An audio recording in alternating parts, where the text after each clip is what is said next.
ဘုန်းကြီးတို့တွေဟာ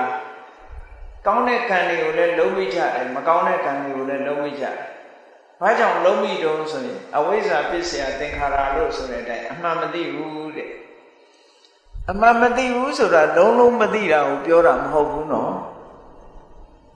တလွဲသိနေတာလွဲချော်နေလွဲချော်ပြီးတော့သိနေပြီးတော့လောက်တာလေကြည့်လေတချို့ကပြောတယ်မဟုတ်လားပါဏာတိပါဒကံကျူးလွန်တဲ့နေရာမှာဒေါသဖြစ်လို့ပါဏာတိပါဒကံကျူးလွန်တာရှိတယ်ဒေါသနဲ့ကျူးလွန်တာဥပမာပဲစိတ်လိုက်မှန်ပါတတ်လိုက်မိတယ်ပေါ့ဒါကဒေါသကြောင့်ဖြစ်တဲ့ပါဏာတိပါဒတချို့ကြတော့အဲ့ဒါလို့မဟုတ်ဘူးတရိစ္ဆာန်ဆိုတာလူချုပ်မှချွတ်တယ်ဆိုပြီးတော့အဲ့ဒီအတွေးနဲ့ချွတ်ချင်တဲ့စိတ်နဲ့တရိစ္ဆာန်ကိုတတ်တဲ့လူပါရှိသေးတယ်အဲ့ဒါကြတော့ဒေါသအလျောက်လောက်တာမဟုတ်ဘူးမှားယွင်းတဲ့အမြင်တစ်ခုအခြေခံပြီးတော့လုပ်တယ်လို့ပြောတချို့ကြတော့လေတရိစ္ဆာန်တတ်ပြီးတော့သူတို့ဖျားပူဇော်လို့ရှိရင်အကျိုးရှိတယ်လို့ယူဆတယ်ကြည့်လုံးလိုက်တဲ့အလုပ်ကတော့သူများအသက်တတ်တဲ့အလုပ်ပဲကောင်းတဲ့အလုပ်ဖြစ်မဖြစ်ကိုယ့်ဘာကိုစဉ်းစားကြည့်ရမယ်ဒါကောင်းတဲ့အလုပ်မကောင်းတဲ့အလုပ်ဆိုတာဘာနဲ့တတ်မှတ်မလဲစံရှိသလားအရာရာမှာစံကလေးတွေရှိအတိုင်းတာတစ်ခုရှိတယ်အတိုင်းတာတစ်ခုကိုမသိဘူးဆိုလို့ရှိရင်ကောင်းတဲ့အလုပ်ဆိုးတဲ့အလုပ်ဆိုဘာနဲ့တိုင်းတာဘာနဲ့တိုင်းတာမှာတော့ဆိုတိုင်းတာမရှိဘူးဆိုရင်ကိုကြိုက်ရင်ကောင်းတယ်ကိုမကြိုက်ရင်မကောင်းဘူးဆိုတော့ကောင်းမကောင်းဟာပုံစံချလို့ရပါမလားဘာလို့ဆိုတယောက်ကကြိုက်ရင်နောက်တစ်ယောက်ကကြိုက်ချင်မှကြိုက်မှာအဲ့တော့ကြိုက်ကြိုက်ဆိုတာမတူနိုင်ဘူး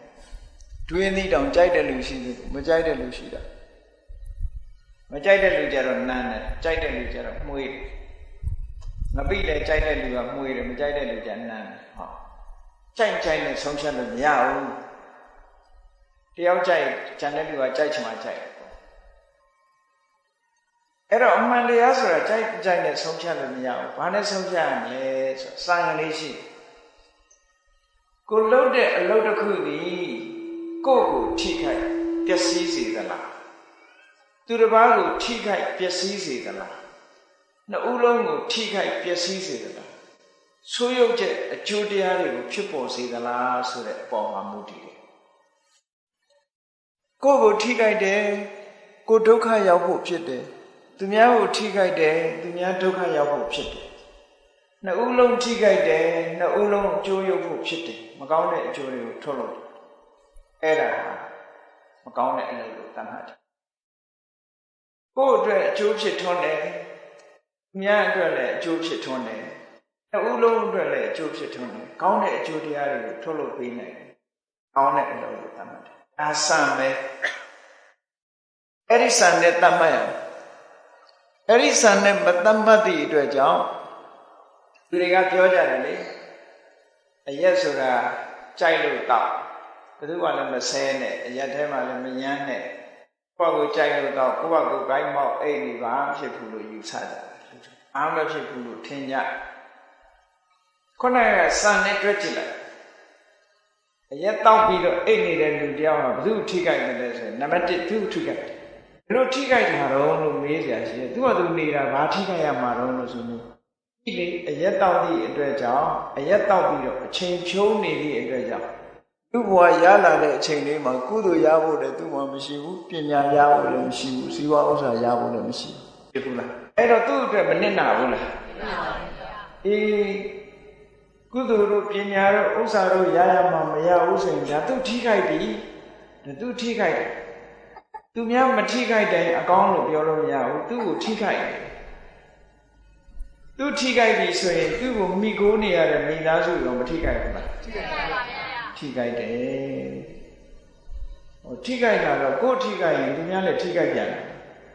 အဲ့တော့အကောင်းလို့သတ်မှတ်လို့မရဘူးဒီစံနဲ့ကြတော့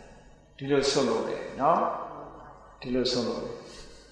အဲ့တော့ကုသိုလ်အကုသိုလ်ကောင်းတယ်မကောင်းဘူးဆိုတာအဲ့ဒါနဲ့သတ်မှတ်ရမယ်ကိုကြိုက်တယ်မကြိုက်တာနဲ့သတ်မှတ်လို့မရဘူးတဲ့ကောင်းပြီကံတရားဆိုတာကုသိုလ်ကံအကုသိုလ်ကံအကောင်းနဲ့အဆိုးနှမျိုးခဏလို့တယ်သူ့အသက်ကိုတတ်တယ်ဆိုတဲ့ကံတစ်ခုကိုကျူးလွန် ရည်ရွယ်ချက်ချင်းမတူ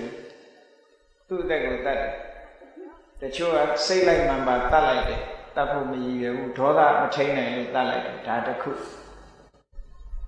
တချို့ကတော့အော်သူဒီဘဝကနေလူကမှမချွတ်ရင်မကျွတ်ဘူးကျွတ်ပါစေဆိုပြီးတော့မေတ္တာထားတဲ့အောင်နဲ့တတ်တာတစ်ခုဟုတ်ကဲ့မေတ္တာထားတယ်တချို့ကလည်းပဲကိုကျိုးကိုစီးပွားအတွက်ကိုကိုးကွယ်တဲ့ဖရာကိုပူဇော်တဲ့အနေနဲ့တတ်တယ်ဟောအဲ့တော့အဲ့ဒါလို့တတ်မှုကျူးလွန်လိုက်တာနဲ့တပြိုင်တည်းဘယ်လိုပဲတတ်တစ်ဖက်သားမှမထိခိုက်ဘူးလားထိခိုက်ကြတာစဉ်းစားကြည့်ပေါ့တစ်ဖက်သားကိုထိခိုက်သွားတာပဲဟုတ်ကဲ့ဘယ်လိုထိခိုက်တာတော့ဆိုဘဝဆိုတာလူပဲဖြစ်ဖြစ်တိရစ္ဆာန်ပဲဖြစ်ဖြစ်ဘဝလေးကိုကျေနပ်နေကြတာကြီးပဲမကျေနပ်တဲ့လူမရှိဘူးကျေနပ်နေတဲ့ဘဝလေးတစ်ခုအသက်ရှင်သန်ခွင့်မပေးဘူးဆိုလို့ရှိရင်ကိုယ်တိုင်ကအသက်ရှင်သန်ခြင်းနဲ့ကိုယ်ပတ်ဝန်းကျင်မှာရှိတဲ့တတ္တဝါလေးတွေကိုအသက်ရှင်သန်ခွင့်မပေးဘူးဆိုလို့ရှိရင်တရားသလားမတရားဘူးလားစဉ်းစားကြည့်ဟုတ်ကဲ့ကိုမကြိုက်တဲ့အလုပ်တစ်ခုကိုသူများကိုလုပ်တယ်ဆိုတာတရားသလားမတရားဘူးလားဆိုတော့ကိုဘဝရှင်သန်ရေးအတွက်ကြံတဲ့လူတယောက်ကိုတတ်တယ်ဆိုတာဟုတ်အဲ့တော့ကိုဘဝရှင်သန်ရေးအတွက်တခြားလူရဲ့ဘဝကိုဖျက်ဆီးဖြစ်တယ်ဆိုတော့ဒါတရားမျှတမှုမရှိဘူးဆိုတာလွယ်လွယ်လေးနဲ့စဉ်းစားလို့ရတယ်လွယ်လွယ်လေးနဲ့စဉ်းစားလို့ရတယ်